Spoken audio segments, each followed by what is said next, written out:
Selamat mendengarkan podcast ini. Ada banyak istilah-istilah yang tidak familiar dan tidak akrab di telinga saudara-saudara sekalian. Namun demikian saya harap kita semua mau belajar. Tidak berlebihan saya katakan bahwa kelas ini adalah kelas yang mahal. Dan bahan ajar yang saya bagikan ini akan melengkapi, melandasi kita di dalam mengenal Allah yang benar. Ingat, umat Tuhan binasa karena tidak mengenal Allah. Jangan saudara berkata, saya bukan teolog, saya tidak perlu belajar teolog. Itu keliru. Kalau monyet mau bisa bergaul dengan monyet lain, dia harus belajar monyetologia. Kalau manusia mau bergaul dengan Allah penciptanya, dia harus belajar teologi. Dan ini mutlak. Semua orang itu berteologi. Bahkan seorang ateis juga berteologi. Ketika dia berkata Allah sudah mati, Allah tidak ada, itu teologianya.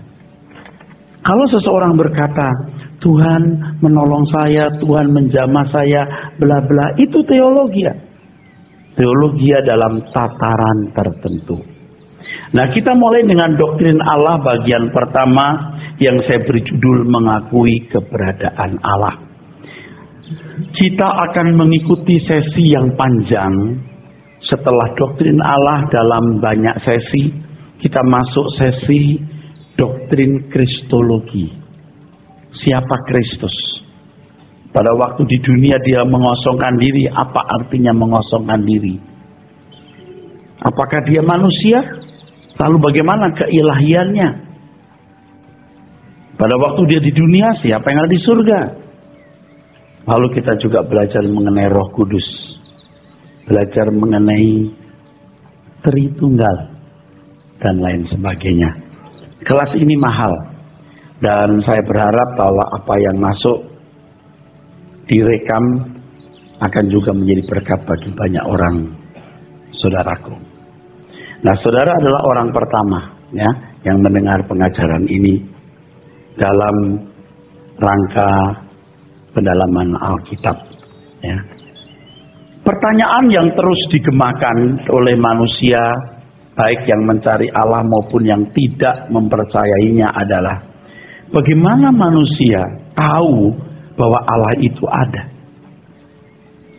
Saudara sekalian, bagi mereka yang dibesarkan dalam lingkungan orang-orang beragama, yang masyarakatnya sudah terbiasa meyakini bahwa Allah ada.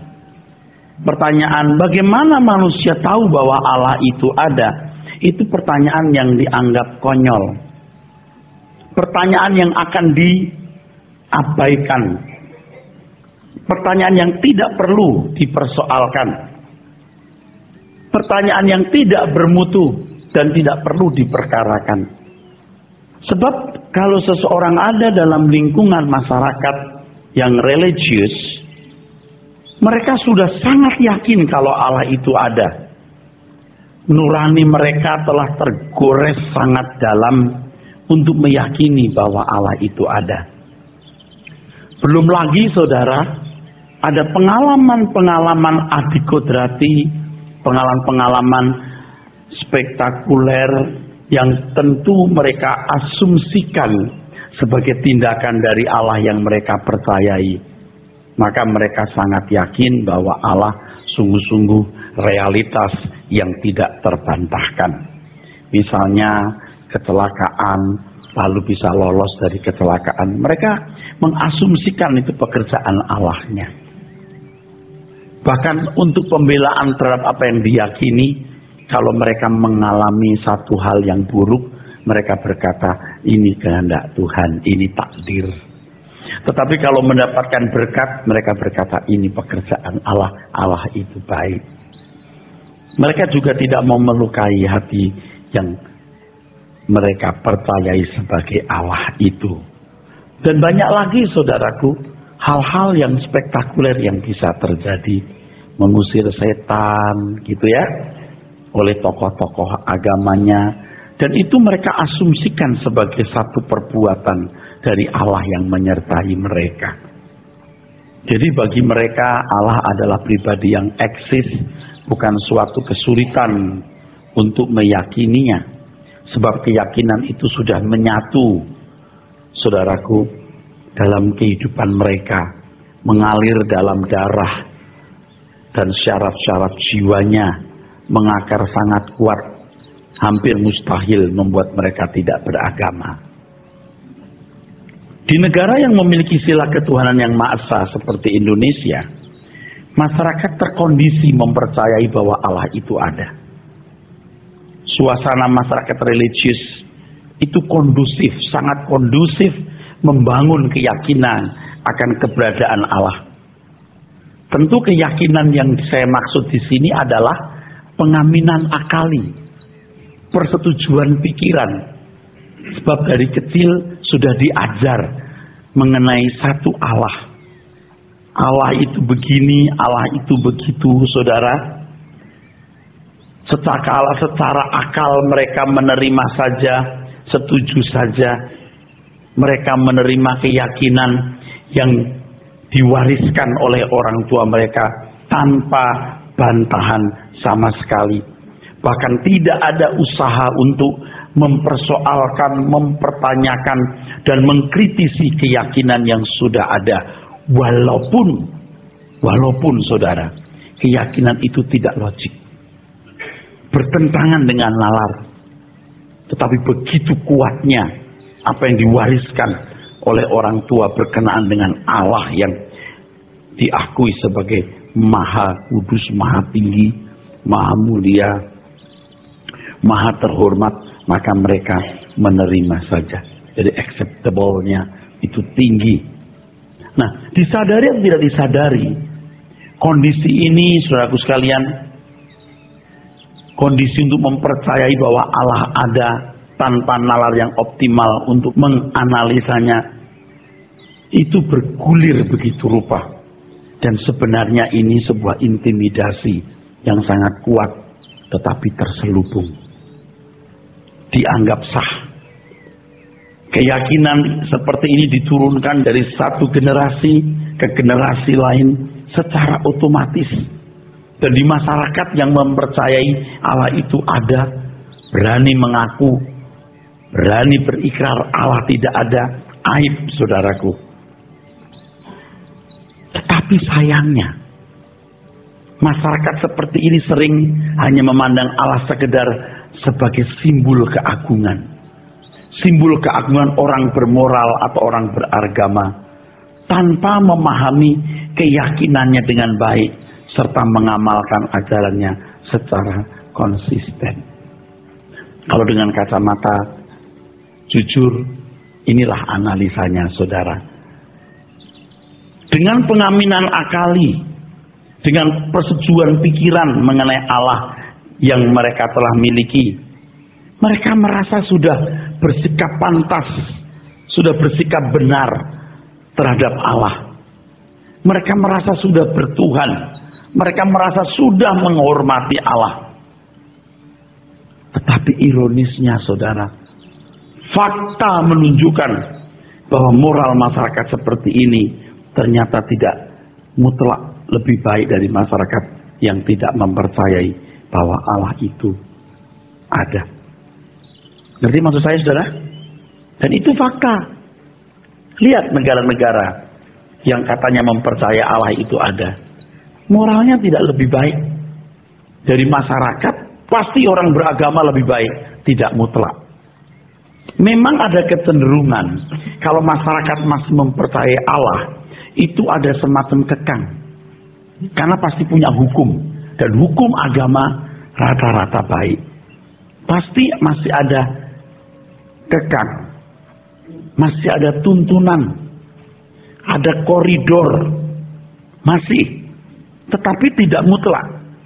Sebab kenyataan juga di masyarakat yang mempercayai Allah, moralnya tidak mutlak lebih baik dari masyarakat sekuler atau masyarakat yang tidak mempercayai Allah itu ada. Ini ironis sekali, saudara. Situasi seperti ini juga ada pada lingkungan masyarakat yang mayoritasnya orang-orang Kristen. Nah, ini saya juga menunjuk orang Kristen. Mereka adalah orang-orang Kristen KTP, Kristen keturunan, yang melestarikan agama Kristen dan melakukan ibadah liturgi rutin yang setia. Tetapi mereka tidak melakukan usaha untuk mengeksplorasi kebenaran firman Tuhan secara memadai dan tidak berusaha mengamalkan. Jadi jangan heran kalau ada masyarakat yang mayoritas Kristen, tetapi di tempat itu berbagai pelanggaran moral yang memalukan terjadi.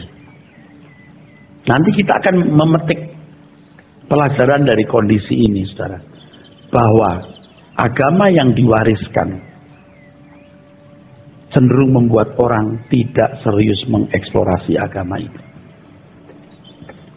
Berbeda dengan negara-negara atau masyarakat yang menghargai berpikir bebas, seperti Singapura.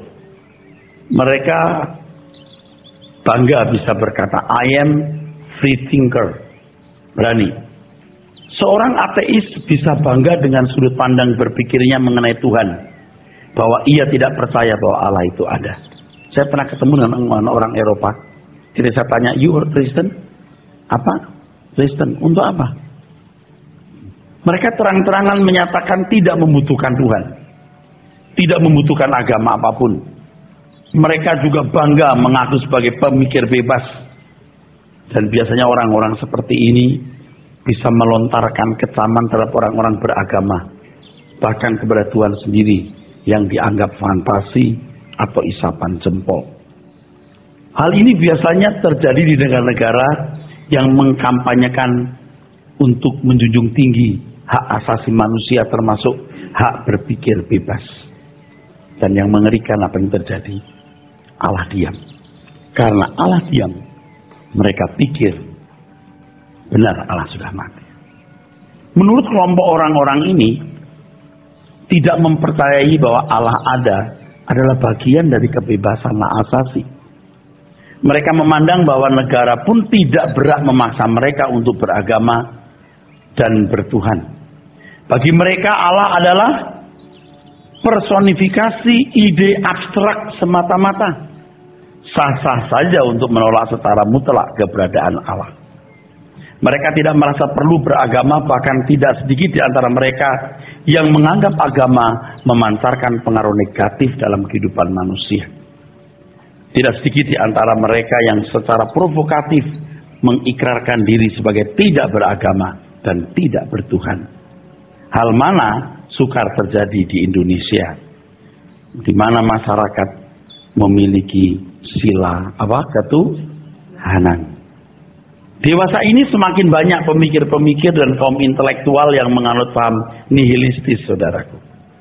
Ya, paham ini menyatakan bahwa dewa-dewa dan Allah tidak ada atau tidak perlu ada. Bagi mereka segala sesuatu yang tidak diverifikasi atau dibuktikan, tidak bisa dibuktikan ala sains adalah nonsen. Jadi keberadaan Allah dianggap irasional. Kalau di Indonesia berhubung ada ketuhanan yang Maha Esa, maka mereka tidak berani provokatif. Tapi tindakan mereka menunjukkan yang mereka tidak merasa perlu Allah. Termasuk orang-orang Kristen yang bisa bertahun-tahun tidak ke gereja. Dia lupa tahun berapa dia ke gereja. Jadi keberadaan Allah dianggap irasional. Karenanya tidak perlu dipercayai sebagai realitas atau pribadi yang eksis atau ada. Seseorang yang dibesarkan dalam lingkungan ateis, baik ateis teoritis maupun ateis praktis seperti ini, percaya akan Allah dianggap sebagai kebodohan. Mereka memandang orang-orang beragama adalah korban indoktrinasi yang salah. Dan mereka orang-orang yang menyangkal secara mutlak keberadaan Allah. Namun demikian, seperti yang tadi saya singgung, tidak bisa dibantah kalau masyarakat masih mempercayai Allah lebih terkondisi untuk hidup diatur oleh hukum-hukum yang dipercayai sebagai pemberian Allah, walaupun tidak mutlak. Di masyarakat seperti negeri ini sulit yang liberalisme tanpa batas mendapat tempat di masyarakat. Beda dengan di Barat, Eropa, Amerika, mereka bisa membuat tulisan Tuhan sudah mati, mereka berjalan di jalan-jalan. Betul nggak? Itu saudara. Di Sydney ada festival setiap tahun di mana para homo membuat semacam festival, ya. Mereka berjalan di jalan-jalan, ya, mereka pelukan, mereka ciuman. Itu sebenarnya bahasa bahwa mereka tidak percaya akan Allah. Ini analisa, ya. Ini analisa jujur, ya. Dan saudara tentu belajar, ya. Ini analisa jujur. Satu sisi ada masyarakat beragama, sisi lain masyarakat sekuler, ya. Seperti di barat itu masyarakat sekuler. Nah, berkenaan dengan apakah Allah ada, ya. Kita melihat filosofi yang disebut sebagai nihilisme. Secara khusus kita perlu bahas ini, saudaraku, ya. Sebab paham atau filosofi ini sangat dominan mempengaruhi manusia modern. Sangat dominan mempengaruhi manusia modern. Mungkin di Indonesia, di mana televisi swasta maupun pemerintah masih banyak acara-acara agama, saudara, ya. Entah itu agama A atau agama B. Jadi suasana keberagamaan ini sebenarnya menjadi penjaga, masih menjaga, menahan liberalisme yang tanpa batas, saudara. Orang diajak untuk mempercayai adanya Allah. Tetapi kalau di negara-negara yang agama tidak dominan, wah saudara, itu makin fasik. Makin fasik. Manusia makin fasik. Filsafat nihilisme ini mencengkram. Nihilisme merupakan filsafat hidup yang bertumbuh pada keyakinan, tadi disinggung juga di atas, bahwa Allah tidak ada. Tidak ada dewa-dewa. Dan tidak perlu ada apa yang dipandang oleh orang-orang beragama sebagai yang ilahi. Nah saudara yang ke gereja dari kecil juga Kristen, tidak asing, ya. Dan sangat menerima adanya yang ilahi atau Allah. Tapi coba saudara lihat orang-orang yang tidak dalam lingkungan beragama, yang tidak mendengar kampanye-kampanye keagamaan. Mereka memandang Allah tidak perlu ada atau tidak ada.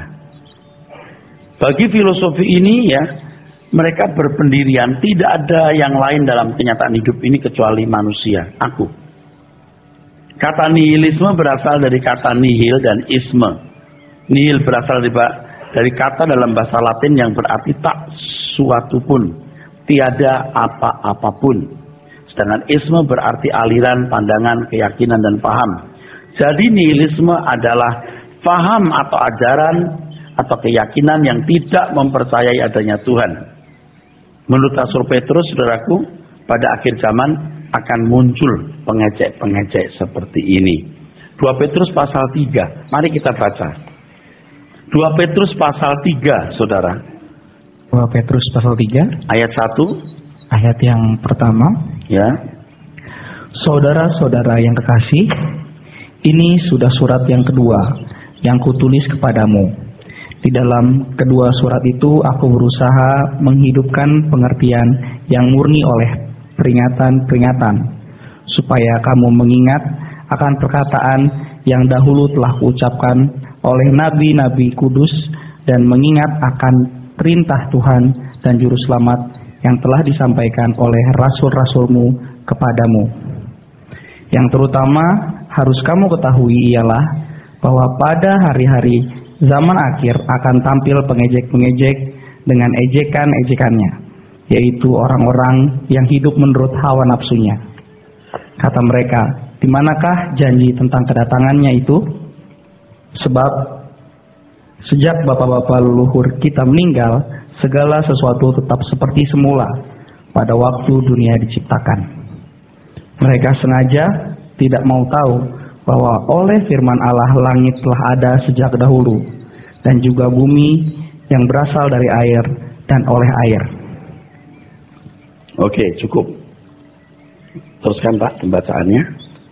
Kita ke halaman 3. Mereka adalah kelompok pengejek-pengejek yang melecehkan Tuhan dan menentang keberadaan Tuhan secara frontal. Nah, yang mengerikan Tuhan diam. Tuhan diam. Dan ini membuat mereka semakin menjadi-jadi, makin tidak takut. Terus, bila Tuhan dianggap tidak ada atau nihil, maka besar kecenderungan para penganut falsafah ini melepaskan norma-norma kemasyarakatan konservatif, suara hati nurani yang benar, dan Alkitab. Ini merupakan celah besar di mana iblis dapat bertengger dan berdiam tetap dalam kehidupan seseorang. Akhirnya hati nurani mereka menjadi gelap dan tidak akan dapat memahami kebenaran Allah. Matius 6 ayat 22, Lukas 11 ayat 34. Orang yang tidak percaya adanya Tuhan mengundang iblis mendominasi seluruh kehidupannya. nah, saudara, kelompok pengejek ini nyata dalam hidup di masyarakat. Kelakuan yang tidak memiliki belas kasihan terhadap orang lain, menginjak-injak keadilan, ya, menghalalkan cara mengkhianati negara, menginjak-injak sumpah jabatan, tidak punya malu, saudara, tidak punya malu. Saya kira banyak kasus-kasus di negeri ini yang melibatkan banyak orang-orang terhormat, ya, yang tentu tidak mau mengaku kesalahannya, tapi orang tahu pasti kamu salah, ya kan? Tidak punya malu. Ini contoh, ini jelas contoh, saudara. Oke, terus. Pemazmur menyinggung mengenai orang-orang nihilistis sama dengan orang-orang ateis. Mazmur 14 ayat 1, 53 ayat 2. Dari apa yang diuraikan pemazmur, ia menunjukkan bahwa orang yang tidak mengakui eksistensi Tuhan pastilah bebal dan fasik. Dewasa ini di tengah kemajuan ilmu pengetahuan dan teknologi, gerakan modernisasi dalam berbagai bidang kehidupan, manusia menjadikan manusia tidak memerlukan Tuhan. Karenanya menentang adanya Allah. Ya, menentang adanya Allah dalam atau melalui perbuatan. Terus. Sehingga dalam segala kegiatan mereka tidak memerlukan Tuhan dan normanya. Walaupun mereka nampak sebagai orang-orang yang beradab, moralis, dan edukatif, tetapi mereka tidak memiliki norma Allah. Kehidupan mereka akan makin nyata sebagai orang yang sebenarnya tidak beretika, tidak bermoral, dan tidak berhukum. Bagaimanapun pola tindak seseorang akan menunjukkan apakah orang tersebut percaya adanya Allah atau tidak. Ya, saudara. Nah, dalam 2 Korintus pasal 5 ayat 9-10 Paulus berkata, aku berusaha, baik aku diam dalam tubuh ini maupun di luarnya, untuk berkenan. Kenapa? Sebab perbuatan baik saudara menunjukkan iman saudara. Orang mengaku beriman, tapi tidak memiliki perbuatan baik dalam ukuran Tuhan, berarti dia tidak percaya. Oke, terus. Di dunia barat, keyakinan adanya Allah dengan segala eksistensinya ditolak oleh banyak orang. Ini sangat ironis sekali, sebab dahulu dari baratlah sending penginjilan merambah ke negara-negara Asia, sehingga kekristenan menjangkau banyak negara di Asia. Sekarang keadaannya terbalik. Orang Asia yang giat mencari Tuhan, tetapi sebaliknya orang-orang Barat tidak terlalu memperdulikan agama. Negara-negara Barat yang dahulu adalah negara-negara Kristen, sekarang menjadi negara sekuler, yang tidak atau kurang menghargai nilai-nilai spiritualitas. Rupanya di dunia Barat, khususnya di Eropa, iblis berhasil mengecoh banyak manusia untuk tidak percaya adanya Allah. Dalam hal ini tentu iblis mengembangkan berbagai teori yang bertujuan menentang keberadaan Allah. Termasuk evolusi misalnya. Nah, kalau Amerika masih, kekristenan masih ada detaknya, saudara. Dan jujur saja banyak gerakan-gerakan di lingkungan karismatik di Indonesia dipengaruhi oleh orang-orang Kristen Barat, Kanada, ya. Seperti dulu ada Holy Laughter, ya, Selain the Spirit, itu semua berasal dari Kanada, dari Amerika, dengan gerakan praise worship, ya turun to blessing itu Kanada ya, gerakan kemakmuran itu dari Amerika. Amerika masih ada detak-detak keberagamaan, saudara, tapi Eropa hampir. Dulu masih ada penginjil-penginjil dari Jerman gitu, tapi sekarang tinggal satu penginjil dari Jerman. Dulu Johann Maspach dari Belanda, sekarang namanya juga sudah nggak terdengar, saudara. Ya. Di Eropa hampir nggak ada penginjil, nggak ada, hampir nggak ada. Eropa itu jadi negara sekuler. Oke, terus? Memang inilah kenyataan hidup dunia modern. Betapa sukarnya mempercayai bahwa Allah itu ada dan hidup. Hal ini disebabkan oleh karena manusia telah hanyut dengan falsafah nihilisme ini. Nah, ini juga dipicu dari kenyataan banyak keyakinan-keyakinan yang berbau mistik. Ternyata kebodohan. Ternyata kebodohan, saudara. Seperti misalnya, bagaimana supaya tidak ada geledek? Oh, ambil garam, lempar di atas rumah, geledek akan berhenti. Kan setelah orang mengerti teknologi, orang jadi pinter, orang mengerti ilmu alam, enggak begitu. Ngerti nggak guru itu apa? Nah, akhirnya saudaraku, kepercayaan kepada yang ilahi menjadi luntur, termasuk kepada Allah. Nangkep saudara? Nah, manusia modern mulai memandang bahwa semua yang tidak bisa dibuktikan ala sains, tak dapat verifikasi ala sains, ilmu pengetahuan manusia, nonsen. Nah, ini satu fenomena yang terjadi sekarang, terutama di dunia barat. Terus, menurut manusia modern pada umumnya, bahwa manusia dapat hidup tanpa Tuhan. Tuhan bukanlah jaminan damai sejahtera dan segala kebutuhan manusia. Menurut mereka, sumber kesejahteraan umat manusia adalah karya-karya manusia itu sendiri yang bisa terisolir dari Allah. Ya, terisolir artinya bisa dipisahkan dari Allah. Tanpa Allah manusia bisa punya prestasi dan itu bisa mendatangkan kebahagiaan. Terus, karya-karya manusia itu misalnya seni, teknologi, sistem-sistem pemerintahan dan lain-lain. Ya. Dan Anda melihat bahwa banyak seniman, artis, penyanyi bukan orang beragama. Dan mereka bisa menguasai massa. Mereka bisa mempengaruhi massa. Juga teknokrat-teknokrat. Lalu muncul kesimpulan, Allah tidak dibutuhkan. Nah, kalau di dunia timur yang masih berbau, yang masyarakatnya masih acceptable atau mudah menerima hal bersifat mistik, Tuhan ditawarkan sebagai juru selamat ekonomi. Tuhan ditawarkan sebagai jalan keluar dari krisis ekonomi, sakit penyakit dan lain sebagainya. Ya. Ditawarkan sebagai sumber sejahtera. Tetapi salah. Ditawarkan sebagai sumber sejahtera yaitu dengan berkat-berkat jasmani. Sebaliknya orang-orang barat misalnya tidak perlu pakai Tuhan, mereka makmur. Sehingga Tuhan juga jadi tidak laku di sana. Teologi kemakmuran pun di Jepang tidak laku, saudara. Bisa ngerti maksudnya? Orang-orang Indonesia yang pendek pikir, yang mistik saja, saudara. Coba apa hubungannya antara doa lalu membuat orang gampang diterima kerja? Mestinya nggak ada, tapi diciptakan Allah yang bisa membuat itu. Nah, Allah saya yang saya yakini tidak begitu. Kalau orang malas tidak punya potensi, dia tidak berhak kerja di satu perusahaan dengan gaji yang pantas. Kalau kualitas potensinya hanya 2 juta, kalau dapat 5 juta, dia mencuri. Ngerti maksud saya?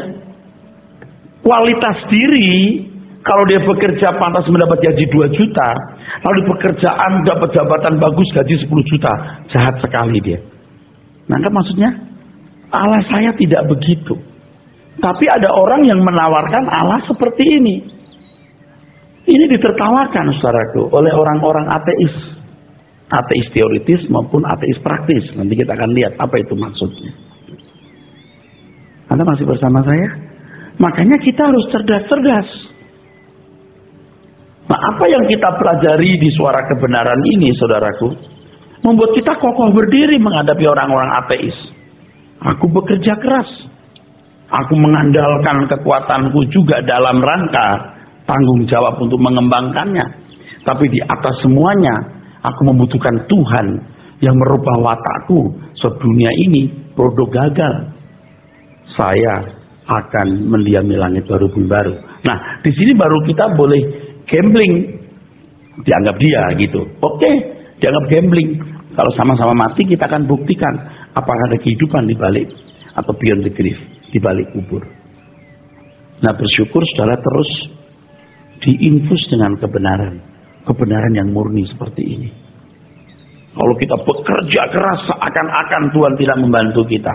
Amin. Waktu kita berhadapan dengan Tuhan secara pribadi berdoa, kita tahu bahwa seluruh apa yang kita lakukan tidak ada artinya tanpa penyertaan Tuhan. Tak ada artinya maksudnya, walaupun saya berhasil dalam bisnis, walaupun saya banyak duit, kalau ini tidak membuat saya berubah karakter, tidak membuat saya menjadi anak Tuhan yang baik, membuat saya tidak pantas jadi anak-anak Allah, sia-sia. Amin. Nah, di sini dimensi pandangan kita harus benar. Teruskan. Di banyak negara di timur, keyakinan terhadap Tuhan yang Maha Esa masih kuat. Mereka menolak paham ateis yang dianggap sebagai paham orang-orang kafir tak bermoral. Namun kenyataan yang dapat disaksikan dan benar-benar telah terbukti, banyak orang yang mengaku adanya Tuhan, tetapi perbuatan mereka menunjukkan seakan-akan mereka tidak percaya adanya Tuhan. Mereka adalah kelompok yang secara teoritis bertuhan, teis teoritis. Secara teori percaya Tuhan itu ada, terus tetapi sebenarnya mereka adalah ateis secara praktis, ateis praktis. Artinya dalam perbuatan mereka tidak menunjukkan bahwa Allah itu ada. Kalau Anda percaya, Anda yakin, Anda punya anggapan Allah itu Maha Tahu, maka Anda akan berhati-hati dimanapun Anda berada. Di balik pintu, di balik kurin maupun di luar rumah, kita tahu mata Tuhan melihat. Tapi kalau orang sembrono, seakan-akan Tuhan tidak melihat perbuatan lalu ceroboh, you tidak percaya Allah itu ada. Itu namanya ateis praktis. Dalam perbuatan ateis. Secara teori bertuhan, teis teoritis, tapi ateis praktis dalam perbuatan. Nah, kalau misalnya di negara-negara barat misalnya, atau negara-negara sekuler yang tidak percaya adanya Allah, tapi masih ada kebaikan, sebab ada filosofi humanisme misalnya, masih ada di mana nilai-nilai manusia dijunjung tinggi. Jangankan manusia, saudara, orang hutan pun dipertahankan. Ya, pencemaran laut pun dilawan, tindakan-tindakan pencemaran laut. Greenpeace misalnya, itu berani menghadang kapal nuklir. Bayangkan, saudara. Nah, filosofi-filosofi begini baik, tetapi jangan lupa, tanpa Tuhan itu kesombongan. Kefatalan kalau manusia tidak mau disubordinasi atau dibawahi oleh Allah. Oke, ini masih agak-agak kabur, tetapi fakta ini saya kemukakan, nanti kita akan melihat rangkumannya. Oke? Tapi nggak apa-apa, Anda biar berpandangan luas. Tetap implikasinya jelas dalam hidup kita. Ini tetap implikatif. Kalau Anda mau cerdas itu mesti belajarnya begini. Bukan hanya Allah itu baik, yakini Allah itu baik. Ya jadi bodoh, saudara. Bukalah matamu, pelajarilah dengan cerdas dan teliti duniamu sekitar. Terus, orang-orang seperti ini terdapat dalam masyarakat yang masih menjunjung tinggi kebutuhan agama. ya, terus. Keyakinan akan Allah tidak cukup sebuah pengakuan lidah bibir saja. Pengakuan ini haruslah diekspresikan secara konkret dalam kehidupan. Ya. Seseorang yang percaya adanya Tuhan adalah seorang yang tentu menunjukkan keyakinannya itu dalam perbuatan. Dalam hal ini kita mengerti mengapa Yakobus berkata bahwa iman tanpa perbuatan pada hakikatnya adalah mati. Yakobus 2 ayat 14 sampai. Perbuatan di sini bukan perbuatan liturgi atau seremonial saja loh. perbuatan dalam seluruh tingkah lakunya. Maka di surat Yakobus dikatakan, kalau kamu melihat saudaramu tidak pakai baju atau kedinginan, kau berkata selamat ya, baik-baik ya, tapi kamu nggak memberikan baju, kamu nggak punya iman. Itu kehidupan setiap hari, itu bukan tindakan dalam lingkungan seremoni, dalam lingkungan keberagaman. Itu dalam kehidupan konkret tiap hari. Langkah irama hidup tiap hari. Terus perbuatan seseoranglah yang menghidupi imannya. ya, terus Seperti di Indonesia, agama dijunjung tinggi sampai-sampai harus ada departemen yang mengurusi agama. Hal mana jarang ada di dunia lain. dulu di koran dikatakan justru departemen yang paling banyak korupsi, departemen apa? Kata koran begitu. Saya nggak ikut-ikutan, itu kata koran, ya. Ironis sekali, bukan? Ironis. Tapi Anda jangan ketawa, semua manusia punya kecenderungan yang sama.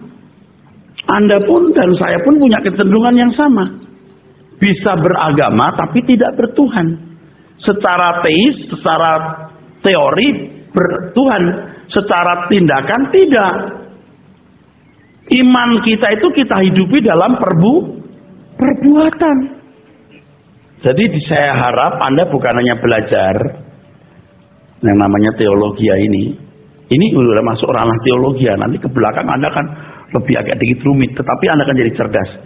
Yang penting implikasinya dalam hidup, aplikatif dalam hidup Anda. Anda melakukan kebenaran ini.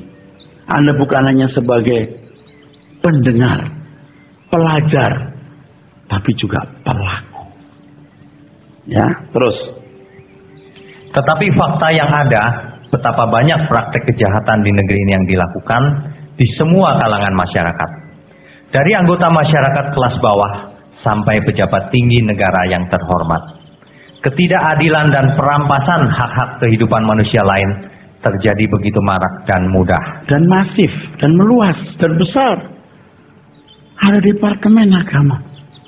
Ada penyembahan kepada Allah setiap hari. Bisa beberapa jam. Setiap hari. Ironis. Betapa tololnya. Tapi Anda jangan melihat orang lain loh. Lihat diri sendiri juga loh. Kita punya kecenderungan yang sama. Yuk kita takut Tuhan. Terus seharusnya orang yang percaya kepada Tuhan harus merealisasikan kepercayaannya semakin jelas dalam perilakunya secara konkret. Memperlakukan Allah sebagai pribadi yang hidup, real, dan nyata yang mengamati semua perbuatan manusia. Mungkin kalimat ini menimbulkan pertanyaan, apa maksudnya memperlakukan Allah sebagai pribadi yang hidup, real, dan nyata? Maksud kalimat tersebut adalah menanggapi atau memperlakukan Allah sebagai pribadi yang hidup. Pada kenyataannya seringkali kita tidak memperlakukan Dia sebagai yang real, nyata, hidup, dan ada. ya saudara, coba kembangkan saudara. Bukan hanya kita mewarisi secara estafet keyakinan akan Allah dari orang tua, tapi cari Dia. Mau tidur, angkat tanganmu, bangun tidur, hampiri, sampai Anda punya pengalaman yang adikodrati, di luar kodrat dengan Allah, dan sudah berkata Allah itu ada. Dan itu tidak bisa dibagikan kepada orang lain. Itu betul-betul personal experience, pengalaman pribadi. Cari dan jangan berhenti sebelum menemukan. Saya rindu saudara, semua kita sungguh-sungguh bergumul mencari Tuhan dengan sungguh-sungguh dan menjadikan hal itu hal yang major, yang utama, yang primer dalam hidup kita. Ya, bukan sekunder. Kalau udah ngantuk-ngantuk baru berdoa. Kalau ada masalah baru cari Tuhan.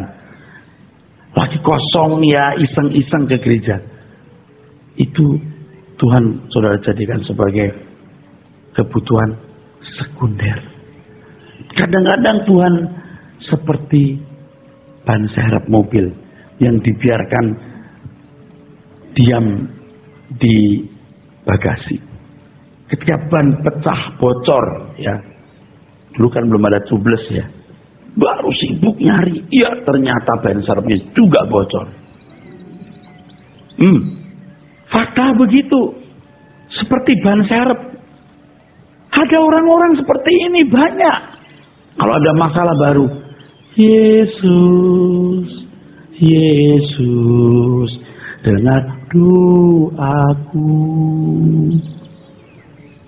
Tidak ada penghormatan kepada Tuhan. Oke?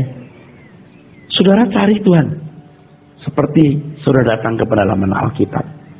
Ini primer. Ini penting. Aku mau mengenal Allah. Dan percayalah saudara akan mendapatkan bahan-bahan yang tidak murah. Terus. Banyak orang tidak mempedulikan Allah. Dari mulut bisa saja mengaku percaya adanya Tuhan. Tetapi dalam hidup dan kelakuannya sehari-hari, ia tidak mengakui adanya Tuhan. Inilah yang disebut ateis praktis. Mereka adalah kelompok orang-orang yang tidak menganggap Allah sebagai pribadi yang patut dihormati. Saudara mengerti ini? Banyak orang-orang kaya begitu. Orang-orang miskin juga tidak sedikit yang begitu. Kalau yang namanya membuat arisan keluarga, anak ulang tahun, engkong ulang tahun, opa ulang tahun, ya, wah persiapannya jauh-jauh hari. Kalau ada acara keluarga, wah dipersiapkan, kumpul keluarga rapat untuk acara ulang tahun mami yang kesekian atau ulang tahun kawin emas papi mami. Nanti lagi acara apalagi rame. Tapi kenapa nggak cari Tuhan, berdoa bareng ke gereja, belajar Alkitab? Nggak. Anda jangan kira saya nggak melihat. Saya melihat fenomena real seperti itu. Ibu-ibu tuh ya kalau namanya sales, midnight sale, pameran apa di pameran-pameran tertentu gitu, apakah craft gitu, handicraft atau pameran apa, terus sale gitu. Itu rajin banget kalau orang itu bagian bawahnya. Tapi Anda tidak mencari Tuhan. Film seri Korea dari pagi, dari terbit matahari sampai masuknya, dari masuknya sampai terbitnya lagi, bisa ndak ngantuk. Tapi kalau doa 5 menit sudah, om kehabisan kata-kata. Pak, Bu, saya mau nanya, kalau Anda pacaran kehabisan kata-kata nggak? Nah, kalau pacaran nggak kehabisan kata-kata, karena Anda mencintai, menghargai, menghormati. Datang jam 6:30, 10:30 nggak berasa loh. 7:30, 8, 9, 10, udah 4 jam, udah mau 5 jam, sampai papa orang tua dari si perempuan udah malam. Kenapa bisa 4-5 jam nggak berasa, saudara? Ayo, kalau pergi bersama sama orang yang kita cintai, entah naik motor atau naik mobil, jarak dari dekat, deket di mana-mana, kemana-mana deket deh pokoknya. Biar macet itu nggak mikir tuh macet. Kalau boleh macet terus deh. Sebab kalau macet pegangan tangan nggak bahaya. Kenapa kalau Tuhan Anda nggak begitu? Nggak begitu, nggak mencari sungguh-sungguh. Anda tahu ya khotbah saya yang lalu. Tuhan itu ternyata desainer untuk membuat relasi. Sebuah relasi. Aku nggak ngerti kata Amsal. Kalau pria jatuh cinta atau pria wanita jatuh cinta, fall in love. Nggak bisa aku mengerti. Makanya ya, kalau orang sampai jatuh cinta, itu jadi manusia lain. Ibu-ibu, bapak-bapak, saudara, akan merasa begini nih. Anak saya didukunin. Nggak, cinta lebih kuat dari maut. Biar orang tua melarang, tetap ku kalahkan musuh dan melompat tembok. Haleluya, haleluya. Di rumah ada sofa tempat tidur bagus. Tapi demi si Jambrong tidur di rumah sempit di pinggir sungai, kalau banjir dia duduk di atas meja. Rela. Cinta itu begitu, saudara. Nah, kenapa untuk Tuhan kita nggak bikin relasi? Kita berkata, yang kumaksudkan hubungan antara umat dan Tuhan loh. Yang bisa seperti itu. Alkitab itu menyebutkan hubungan suami istri, lambang hubungan Kristus dengan jemaat. Kenapa kita nggak membangun, saudaraku? Sehingga Anda belum sampai tingkat jatuh cinta yang mendalam, saudara.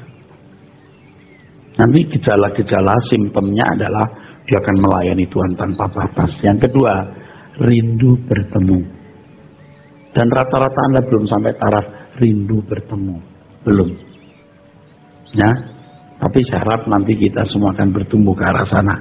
Saya harus lebih dulu dari saudara dan jadi contoh. Bagaimana model orang yang rindu bertemu Tuhan. Bagaimana model orang yang menjadikan kematian sesuatu yang menggairahkan. Oke, teruskan. Mereka akan bersikap tidak peduli, acuh tak acuh terhadap Tuhan. Karena Allah tidak kelihatan, tidak dapat dijamah, dan tidak dilihat dengan mata jasmani. Maka ia diperlakukan atau dianggap tidak ada. Dalam kaitannya dengan hal ini, Tuhan Yesus berkata, berbahagialah mereka yang tidak melihat, namun percaya. Terus Yohanes 20:29. Dalam hal apa dan bagaimana seseorang tidak memperlakukan Allah sebagai yang ada, real dan nyata? Dalam hal ketika mereka merasa khawatir, takut, cemas dalam menghadapi segala persoalan hidup. ya, terus Sebab kekhawatiran, ketakutan, kecemasan adalah bahasa orang yang tidak percaya. Seolah-olah Tuhan tidak ada, atau kalau percaya Allah itu ada, ia menilai bahwa Allah itu tidak bertanggung jawab atas hidup kita sebagai ciptaannya, terlebih sebagai anak-anaknya. ya, ya. Heran ya, orang lebih takut setan daripada takut Tuhan. Orang lebih yakin setan ada daripada Tuhan ada. Orang bisa begitu. Ini berarti Anda harus belajar terus sampai tingkat di mana Anda yakin Allah menyertai saudara. Sebenarnya memperlakukan Allah sebagai yang real itu cirinya nanti kita dua. Yang pertama, dia takut akan Tuhan, jadi hidup benar ya. Mata Tuhan melihat apa yang kau perbuat dimanapun kita berada. Yang kedua, bebas dari takut dan cemas. Dia menyertai aku dimanapun aku berada. Di pesawat terbang, di kapal, dimanapun, di darat, di laut ya. Jangan kurang ajar. Jangan seperti desainer kapal Titanic yang dia berkata Tuhan pun tidak bisa menenggelamkannya. Pada waktu kapal itu mau di-launching dan menuju ke New York ya, dia berkata Tuhan pun tidak bisa menenggelamkan. Betul nggak saudara? Dia berkata begitu. Unsinkable, tenggelam. Berani-beraninya loh. Tuhan pun tidak bisa menenggelamkan katanya. Saudara, sudah 100 tahun kapal itu tetap melegenda.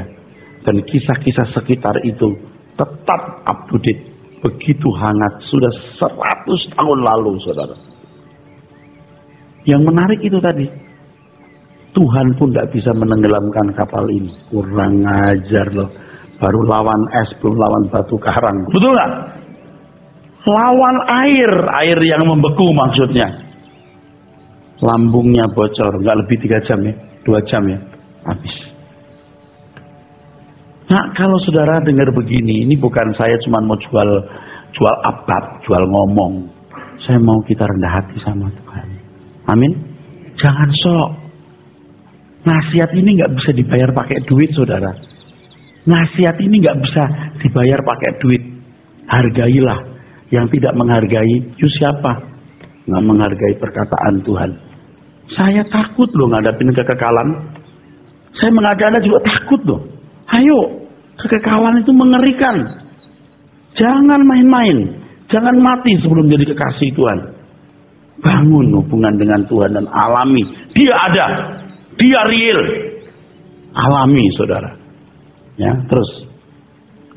Kalau seseorang menganggap Allah tidak mau tahu dengan kesulitannya, maka sebagai akibatnya seringkali lebih bersandar dan bergantung kepada objek lain dan mulai membelakangi Tuhan.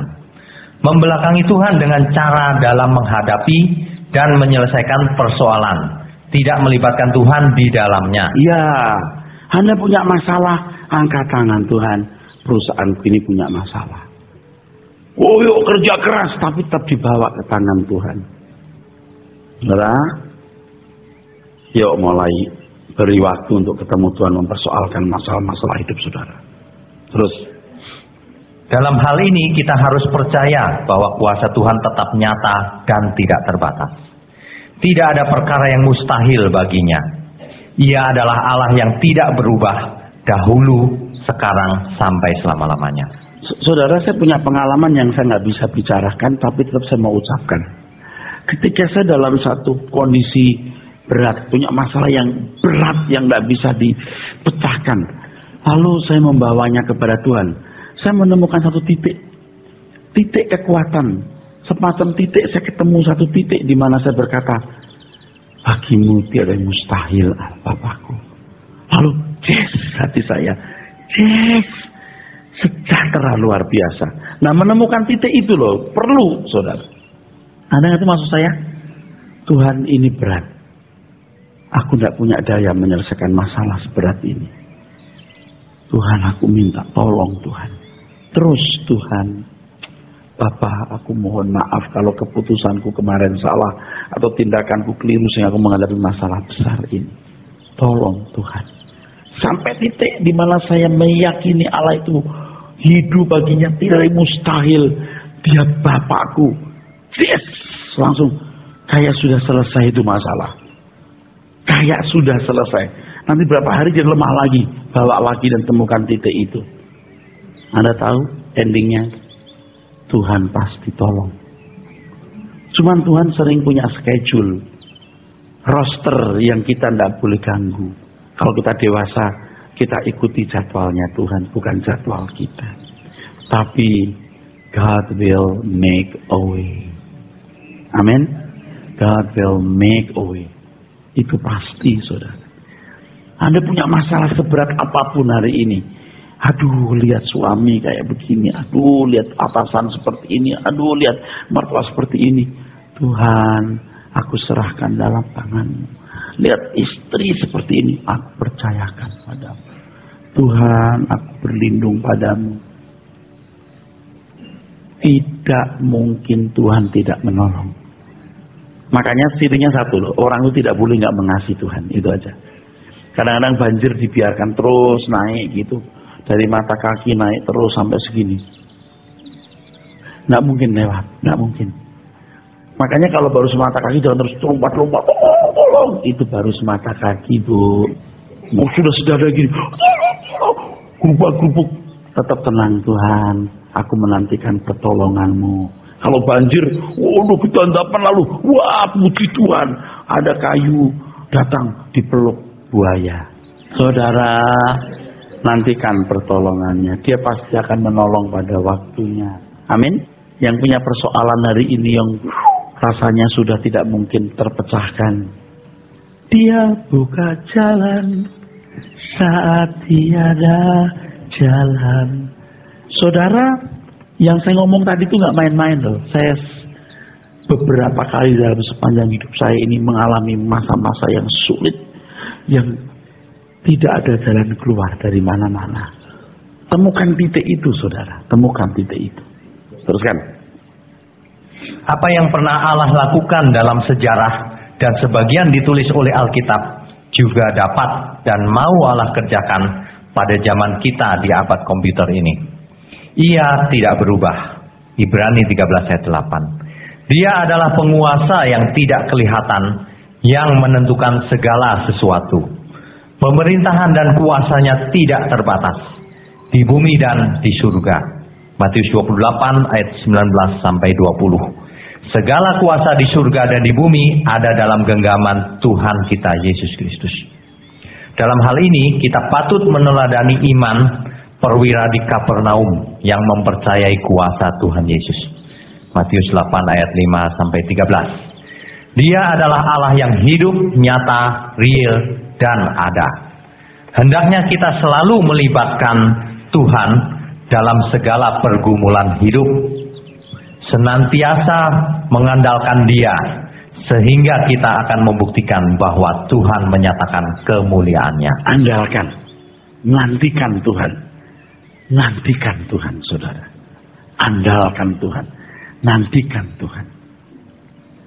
Saya tidak akan lupa dan saya akan terus menceritakan pengalaman ini. Betapa pentingnya sekolah minggu. Ketika saya stres, mama meninggal dikubur, saya nggak diberitahu, saya begitu kecewa dengan papa. Saya tidak mau mengakui orang tua dalam kondisi yang stres, saya sendiri. Saya ingat Tuhan.